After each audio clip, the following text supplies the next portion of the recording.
Voice of Indonesia.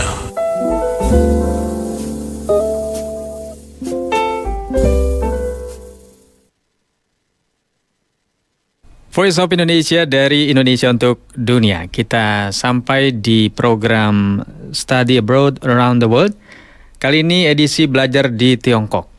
Saya akan ngobrol-ngobrol bersama dengan tamu saya yang sudah bergabung via Zoom. Ada Bunga Chandra Purnama. Beliau ini selain mahasiswa, pelajar Indonesia di luar negeri, juga merupakan staf khusus Ketua Umum Perhimpunan Pelajar Indonesia atau PPI Tiongkok. Saya sapa langsung beliau. Halo Bunga. Halo, selamat siang tim FOI Indonesia. Dengan Agus di studio. Dengan Bunga selaku staf khusus PPI Tiongkok. Siap. Senang sekali bisa diundang ke acara kali ini ya. Iya, terima kasih Bunga. Kabarnya baik ya? Alhamdulillah baik, sehat-sehat. Gimana cuaca di sana sekarang? Sedang seperti apa cuacanya? Karena sekarang lagi winter ya Mas, jadi cuacanya dingin sekali. Wah. Kemarin itu turun salju sampai -10 di daerah saya di Nanjing. Wah. Ini sudah biasa dirasain atau ini baru beberapa tahun nih dirasain oleh Bunga? Udah berapa lama sih di sana? Sebelumnya awal-awal saya ke Tiongkok karena di Indonesia nggak ada winter ya Mas. Jadi awal-awal winter itu saya sakit-sakitan karena kan cuaca adaptasi kembali dengan cuaca yang baru. Tapi karena ini udah tahun keempat saya di Tiongkok, jadi sudah bisa beradaptasi dengan baik. Oh, sudah tahun keempat ya. Berarti udah semester akhir dong? Ini sebenarnya saya lulusan Human Research untuk diploma 3. Ini saya lanjut S1, masih ada 2 tahun lagi di jurusan perdagangan internasional. Oh, baik. Luar biasa ya, jadi nyambung ya. Kenapa? Ya, ada lah sedikit-sedikit. Ini ya, apa namanya, sudah terlanjur betah di sana, jadi lanjut aja S1 sekalian ya. Ya, betul. Baik. Nah, tentu pendengar Voice of Indonesia pengen tahu gimana sih ceritanya sampai ke Tiongkok gitu kan. Dari ngelanjutin D3 terus lanjut lagi ke S1. Tentu prosesnya kan berawal dari tanah air dulu gitu ya. Nah, gimana? Kapan itu, apa waktu itu setelah lulus SMA langsung kepikiran, langsung nge-apply ke sana sini dan diterima di Tiongkok, di kampus di sana, atau seperti apa nih ceritanya, Bunga? Jadi seperti lulusan SMA pada umumnya ya, Mas ya.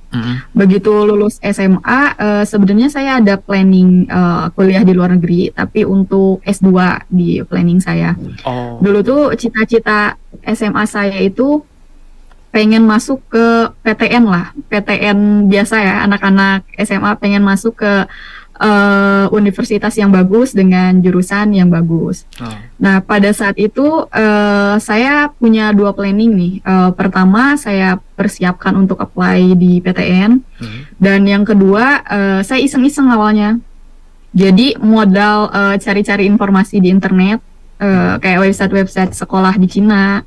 Terus persyaratan untuk apply-nya apa aja, dan saya tidak optimis akan diterima gitu karena fokus saya itu dulu PTN yang di Indonesia. Oke. Nah, tapi karena iseng-iseng tadi takdir ini plot twist ya.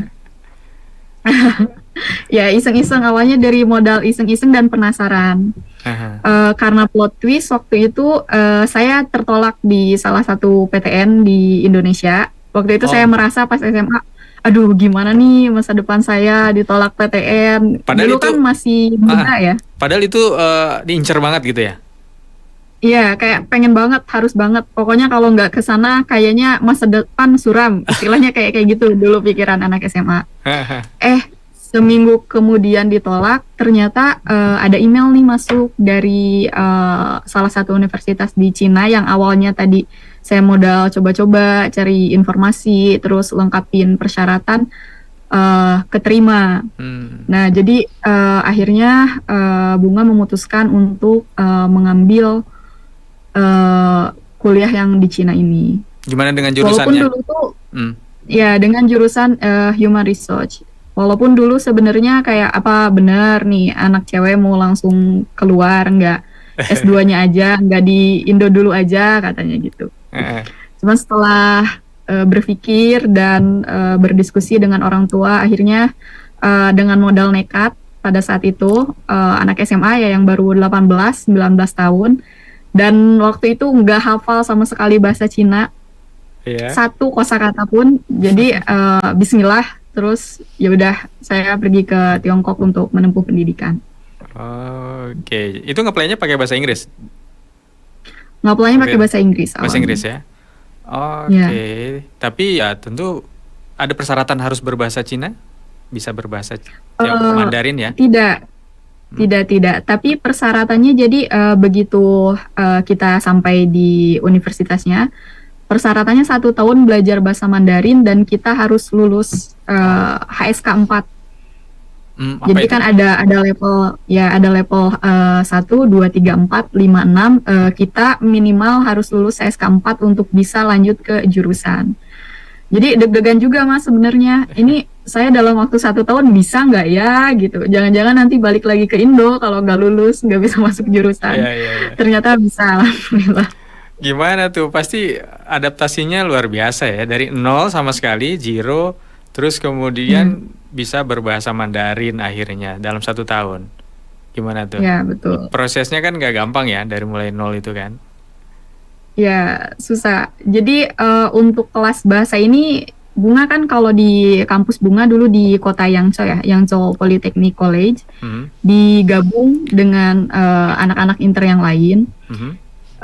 Dulu pas belajar masih kayak kalau dosen nerangin Bunga masih kayak apa ke warung pun beli barang nggak ngerti gitu cara ngomongnya, mau ngomong pakai bahasa Inggris, kadang-kadang kan orang Cina juga nggak ngerti, jadi bisanya pakai body language, Bunga tunjuk-tunjuk aja beli itu.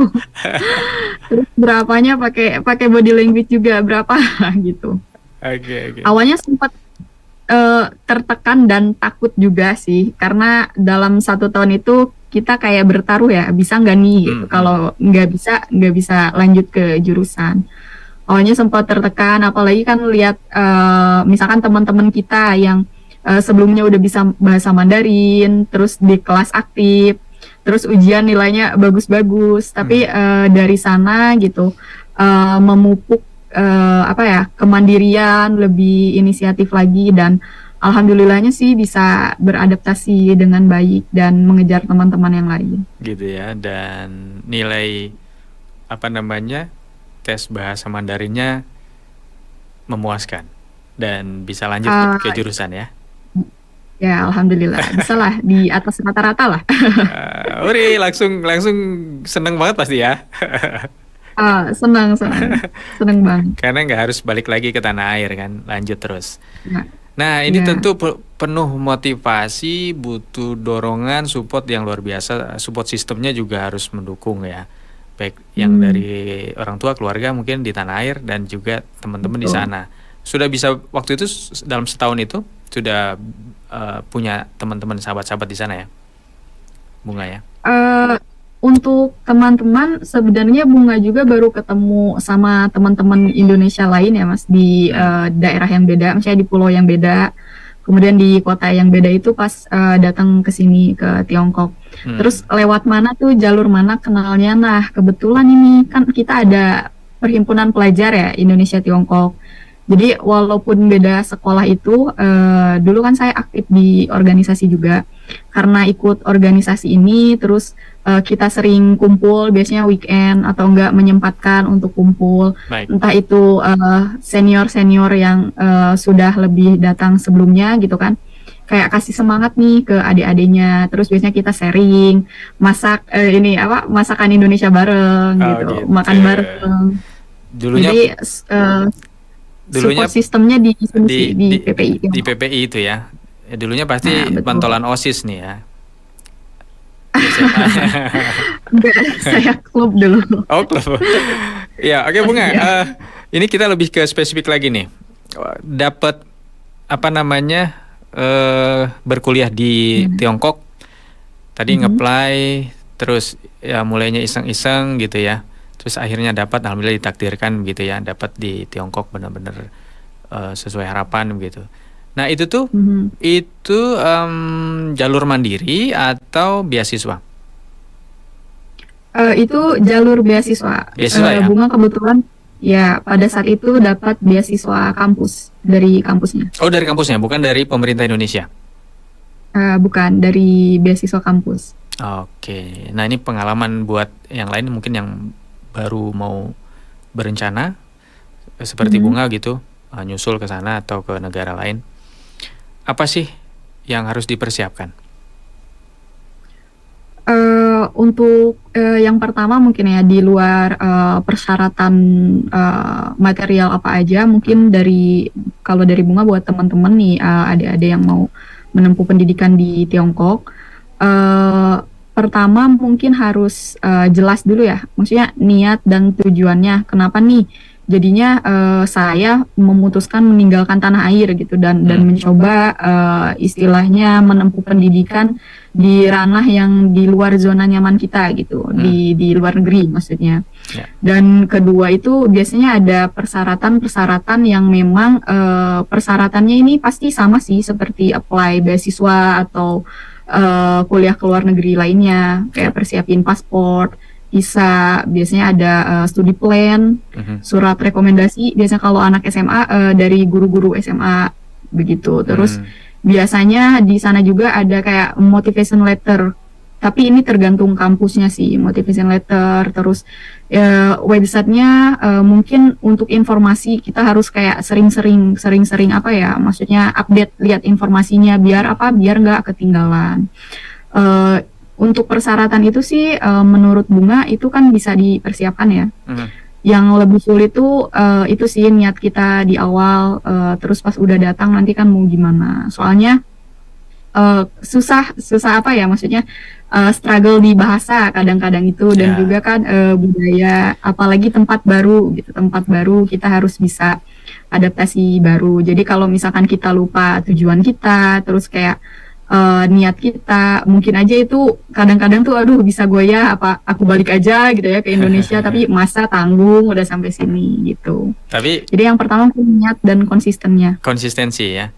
Iya, niat betul. Lanjut terus itu pasti ada semacam pertimbangan, lebih baik lanjut itu kan berarti lebih banyak motivasi untuk kelanjutannya.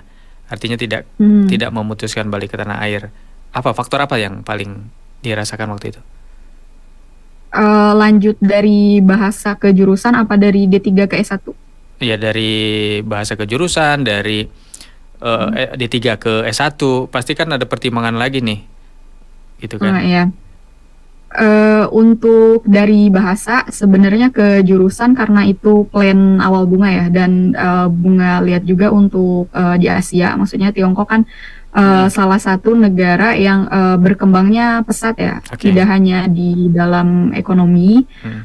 Kemudian alasan kedua, karena saya pribadi nih Mas orangnya suka kayak tantangan baru, suasana baru gitu. Saya bisa nggak ya adaptasi dengan orang-orang baru. Terus kalau lihat Indonesia dari dalam, biasanya kan kita memang udah dirancang untuk cinta dari awal nih ya.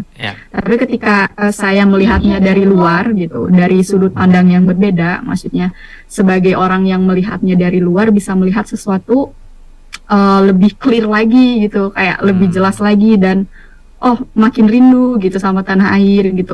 Indonesia gini gitu. Jadi kayak ada perasaan bangga tersendiri gitu sebagai orang Indonesia. Saya bisa adaptasi di luar gitu dengan kayak ranah saya gitu, peran saya sebagai mahasiswa. Jadi di sini sebisa mungkin kita juga memperlihatkan orang Indonesia tuh seperti ini gitu ke teman-teman kita, entah itu foreigner yang lain ataupun mahasiswa Cina. Baik, setelah menjalani D3 kemudian lanjut S1 sekarang, apa keuntungan-keuntungan yang diperoleh sehingga Bunga memilih lanjut atau betahlah di D3-nya tadi, bisa melewatinya dengan baik, nilainya bagus-bagus gitu ya. Terus ya fasilitas-fasilitasnya lengkap dan sebagainya. Apa bisa diceritain mungkin soal itu? Soal apa sih keuntungan-keuntungan yang diperoleh? keuntungan yang diperoleh ketika menempuh pendidikan di Tiongkok, pertama bisa belajar sambil traveling ya, jalan-jalan maksudnya di kota-kota yang ada di Tiongkok Iya, nih. iya. Keliling terus ya. Terus kalau ada waktu ya Mas. Kedua, bisa berbahasa Mandarin. Aha. Karena sekarang kan selain bahasa Inggris ya, dan juga penduduk yang terbanyak di dunia itu salah satunya kan orang-orang Tiongkok. Dan punya lihat sekarang juga banyak juga nih kayak perusahaan-perusahaan Cina itu yang berinvestasi di Indonesia dan terkadang membutuhkan orang-orang yang bisa berbahasa Mandarin ya untuk menjadi perantara. Kemudian yang ketiga, keuntungannya juga pada saat itu kenapa Bunga memutuskan melanjutkan S1 karena tanggung sih sebenarnya dari D3 ke S1. Di kampus yang sama ya? Enggak di universitas yang berbeda. Oh, berbeda. Ya. Tapi karena basicnya Bunga udah bisa bahasa Mandarin pada saat itu, jadi untuk lanjut ke S1 asalkan persyaratannya lengkap, apply-nya lebih mudah lah dan dibantu rekomendasi dari dosen-dosen Cina juga pada saat udah itu. lancar dong ya. Udah nggak masalah ya, tes berbahasa Mandarin, oke ya. Ya, kalau untuk ngobrol, alhamdulillah lah lancar-lancar Mas. Jadi kalau wawancara juga oke ya, sudah bisa. Baik, nah tentu ini juga ya butuh perjuangan lah. Tentu di samping keuntungan-keuntungan tadi juga ada kendala-kendala mungkin yang dihadapi. Yang paling berat apa yang dirasain, Bunga? Yang paling berat itu awal-awal masuk di jurusan itu bahasa. Bahasa itu paling berat. Gitu ya. Kenapa? Karena 1 tahun belajar bahasa itu kan untuk komunikasi sehari-hari ya Mas, gimana caranya komunikasi supaya lancar, dan ketika masuk jurusan yang notabene-nya semuanya itu pakai bahasa Mandarin, jadi banyak sekali nih seperti kayak kosakata, istilah-istilah di buku paket ataupun yang dosen sampaikan itu istilahnya istilah profesional. Ya. Dan kita harus nyari lagi. Kadang kan semua bahasa Mandarin ya? itu, Tidak berbahasa Inggris atau beberapa enggak ya? Semua Mandarin? Enggak, semuanya bahasa Mandarin. Wow. Bagaimana dengan ritmenya, Bunga? Ritme sehari-hari, kegiatan di kampus atau ketika praktek dan lain-lain. Ritmenya itu bisa dikejar, disesuaikan sama Bunga atau malah keteteran? Enggak. Keteteran di awal-awal sih, keteteran karena pada saat itu belum nemu metode belajar yang tepat dan juga proses penyesuaian dari bahasa berubah ke jurusan. Tapi kalau untuk sekarang sih alhamdulillah masih bisa berorganisasi nih sambil kelas tetap beres, tugas tetap beres, ikutan organisasi masih bisa, dan masih bisa olahraga juga kalau waktu luang, misalnya sama teman-teman foreigner atau mahasiswa Cina yang lain. Oke, seru ya. Dan terakhir mungkin Bunga, harapannya nih, setelah nanti S1 selesai, jangan-jangan mau terus lanjut nih S2, S3-nya di sana terus. Aduh. Gak mau pulang-pulang. Tapi gak apa-apa sih, karena mungkin sudah menemukan ya jalurnya. Dan kemudahan-kemudahan gimana? Kalau untuk pulang, pasti pulang sih Mas ya, karena rumah di Indonesia gitu dan cita-cita menghabiskan masa tua juga di Indonesia. Tapi kalau untuk plan-plan berdekatan ini, setelah lulus entah itu mau langsung pulang atau lanjut itu belum, mungkin nanti lihat Bunga pribadi keadaannya gimana. Untuk harapannya mungkin ini harapannya untuk harapan diri sendiri apa gimana nih harapan diri sendiri dulu, nanti baru sebagai ya mungkin mewakili PPI lah ya. Untuk harapan diri sendiri, terlepas dari jadi apa nanti di masa depan nih Bunga, terus bisa memberikan peran apa, Bunga harap apa yang Bunga dapatkan selama menempuh pendidikan di luar negeri gitu kan, jauh dari Indonesia, jauh dari orang tua, jauh dari orang-orang yang Bunga sayangi. Ketika nanti pada saatnya Bunga pulang gitu kan, Bunga bisa istilahnya kayak memberikan manfaat lah, memberikan manfaat entah itu untuk orang sekitar atau negara tercinta ya, terlepas dari peran Bunga nanti di masa depan sebagai apa gitu. Semoga ya. Mungkin Oke. sih harapan gitu. Ya. Pulang kampungnya kemana sih Bunga? Di Jawa Barat, Bandung. Oh di Bandung. Sami gening orang Bandung ya. Oh, bahasa Sunda ya. Kuma damang, Mas. Alhamdulillah saya. Aduh, sudah kangen banget ya pastinya. Oke Bunga, sebagai PPI ini terakhir banget sebagai PPI. Mungkin ada yang ingin disampaikan juga pesan-pesan dari senior-senior PPI atau pengurus PPI di sana. Pesan terakhir mungkin mewakili pengurus Perhimpunan Pelajar Indonesia Tiongkok, sangat menyambut mungkin untuk mahasiswa Indonesia yang ingin berkuliah di Tiongkok. Jangan takut walaupun berbeda budaya, karena ada kami gitu, ada kita di sini. Karena Indonesia itu kan terkenal dengan gotong royongnya, dan kami pun di sini sebagai pengurus Perhimpunan Pelajar Indonesia Tiongkok memang menekankan di saling rangkul dan saling bantu. Dan adanya Perhimpunan Pelajar Indonesia Tiongkok ini tuh kadang itu sebagai alat charger gitu, Mas. Charger ketika kita kangen tanah air, kita agak bingung siapa kita gitu di sini. Biasanya kita di sini juga ngobrol-ngobrol, saling bantu sama lain, dan yang pastinya Perhimpunan Pelajar Indonesia di Tiongkok gitu. Jangan lupa itu. Jangan lupa kayak siapa kita, kenapa kita kesini, dan mau jadi apa kita nanti. Mungkin itu aja sih, Mas. Baik Bunga Chandra Purnama, terima kasih ya. Mewakili pribadi sebagai seorang pelajar Indonesia di luar negeri dan juga staf khusus Ketua Umum PPI Tiongkok yang sudah ngobrol-ngobrol bersama Voice of Indonesia. Mudah-mudahan bisa memotivasi, menginspirasi teman-teman yang lain, dan sukses juga untuk Bunga ya. Jangan pantang menyerah, jangan menyerah. Tentu ini adalah perjalanan yang akan ditempuh oleh Bunga, masih panjang lagi ya. Oke, semoga sukses ya Bunga ya, kembali ke tanah air. Demikian. Terima kasih juga. Iya, terima kasih. Pendengar, demikian kebersamaan kita di Study Abroad Around the World, edisi Belajar di Tiongkok bersama Voice of Indonesia dari Indonesia untuk Dunia. Voice of Indonesia.